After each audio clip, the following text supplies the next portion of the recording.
Hello, friends. Welcome to Find Hope, Live Well, a show about doing small things to make big changes in your life.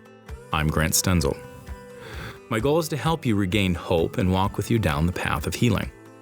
Through my experience as a licensed clinical professional counselor and former pastor, I enjoy helping individuals and families navigate through mental health issues.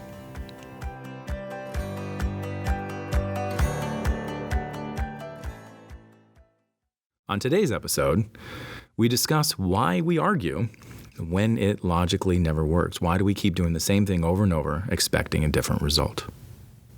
Arguing just doesn't work. We all believe that we're logical, and therefore a logical argument should work.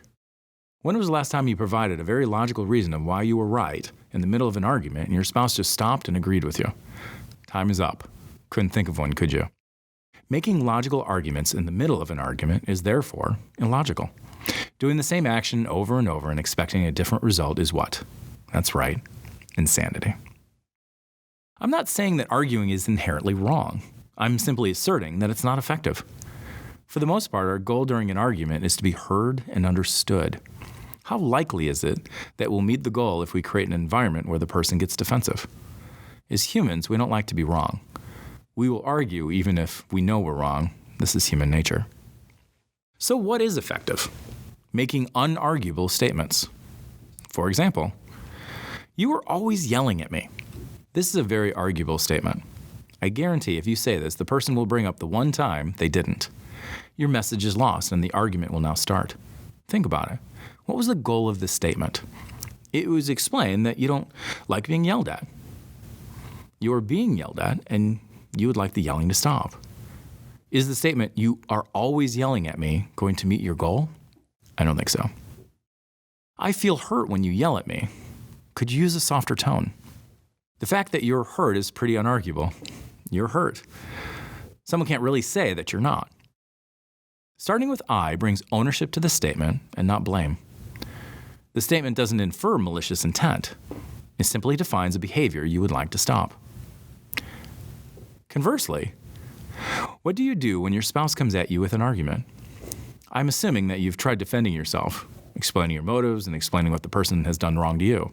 Do these methods ever work? I don't think so. When people argue, they often repeat, yell, or continually restate their point using different words. The reason is we feel unheard and misunderstood. So what is the most effective way to deal with someone who starts arguing with you? It's listen. Truly listen to their message and determine what they're really trying to say. Then reflect their message back to them to see if you're correct. So what is more effective? We will say that your spouse says, "You're always yelling at me." Here's two possible responses. "Well, I wouldn't have to yell if you would just listen." Here's another guarantee. This is going to turn into an ugly argument, or the person is going to walk away angry and hurt. Either way, it's not effective. If someone is coming to you with an argument, their method may not be good, but the desire is to be understood and to improve the relationship. How about this one? "I'm sorry you feel that I yell too much. I can understand why you wouldn't like that. I'll work on that." After you pick your spouse up from the floor, they may ask you what you really said or if aliens had taken your body. Will this work every time? No. However, you have a much better chance of a calm conversation with this opening. Remember, people just want to be heard and understood. If you do this, it will often calm them down. Plus, this is likely how you would like your spouse to respond to you. Furthermore, you can validate their emotions and their point. You don't have to agree to validate. When I say, "I'm sorry you feel I yell too much, I can understand why you wouldn't like that, I'll work on that," there's no agreement of the statement "always yelling." However, you would be validating what the person is trying to say and what they feel. Some examples of validating statements. Obviously, you cannot use a sarcastic tone while using these. "Wow, I didn't realize I was doing that." "I'm sorry. I can understand why you're mad." "Yeah, that would upset me too." "I don't blame you for being hurt. That must be difficult to deal with." "You have a good point. Let's talk about this." These statements will not just validate your partner, but more often than not will diffuse the situation. Wouldn't you like to hear these from your spouse? In marriage, we often think we are the ones trying and our spouse isn't. We listen, we try to change, we work on things, and our spouse does nothing. As a marriage counselor, I hear this all the time from both spouses. How can it be that both people think they're trying, but the other isn't? This is just how the human brain works. We justify ourselves. We understand why we fail, and we see each time that we are putting effort forth. On the other hand, we assume malicious motives when your spouse hurts us. We don't see the effort they're trying to put forth. You don't know every time your spouse bites their tongue, does things around the house, or is mentally trying to better themselves. Realistically, you see 100% of what you do and 25% of what your spouse does.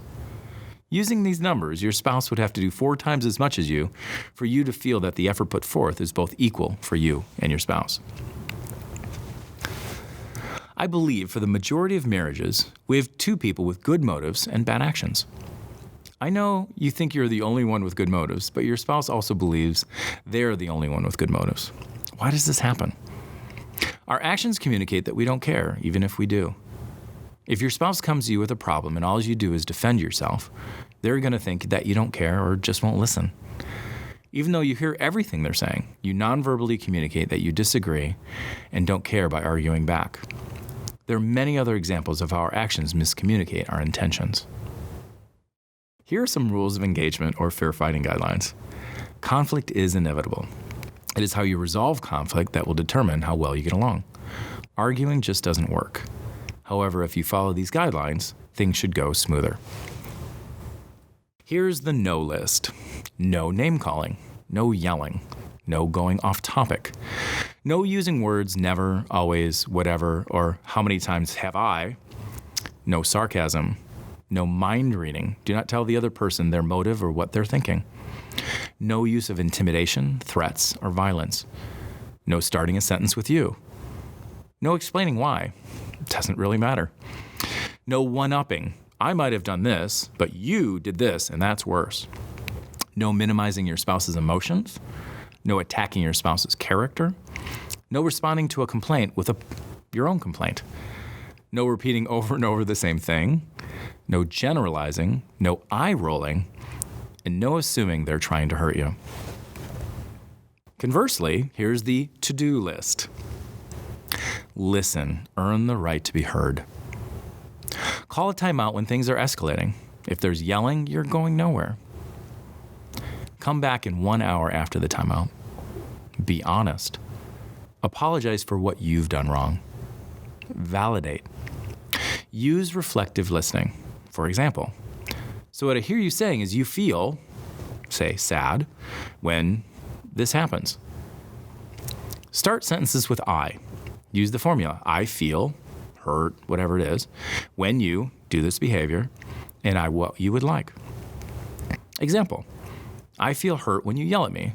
I would like you to speak to me in a calmer tone. Validate emotions. Point out behaviors that you are unhappy with. Be specific. Remember you love this person and they love you. Treat your spouse the way you would like to be treated. So those are the what not to do and what to do of arguing. Hopefully you've taken some tools out of this message to help you communicate with your spouse. If you're still struggling with your communication, I would encourage you to see a marriage therapist, and they can help kind of referee and help you walk through your arguments.